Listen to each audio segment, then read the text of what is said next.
Vena Melinda kecewa menikah dengan Ferry Irawan. Vena Melinda mengaku menyesal menikah dengan Ferry Irawan. Setelah Vena Melinda mengalami KDRT, kini banyak sekali aib Ferry Irawan yang ia umbar.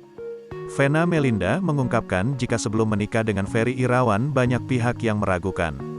Baru saja, Vena Melinda membeberkan rasa kekecewaannya pasca menikah dengan Ferry Irawan. Hal ini diungkapkan saat Vena Melinda menjadi bintang tamu di acara Rumpi No Secret. Vena Melinda mengatakan jika tak mudah baginya menerima laki-laki kembali. Pasalnya Vena Melinda sudah menjadi janda selama 9 tahun. Hingga akhirnya ia mendapatkan tambatan hati yang menurutnya bisa membahagiakan dirinya.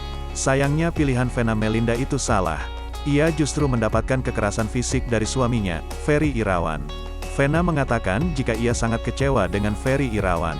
Vena Melinda nampak tak kuasa menahan air mata saat mengingat sang suami tega menyakiti dirinya. Kemudian, Vena mengatakan jika dirinya sangat ingat bagaimana perjuangan Ferry Irawan mendapatkan restu dari orang tuanya. Menurut Vena, Ferry juga sempat bersumpah di hadapan orang tuanya. Waktu dia meminang saya, dia berjanji di depan bapak saya terutama, ibu saya, ibunya dia sendiri, dan adik-adiknya, ucap Vena Melinda. Mendengar pertanyaan dari ayah Vena, Ferry pun langsung bersumpah untuk selalu menjaga sang istri.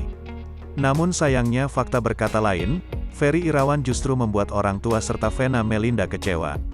Aku mencintai orang yang salah, tegas Vena Melinda.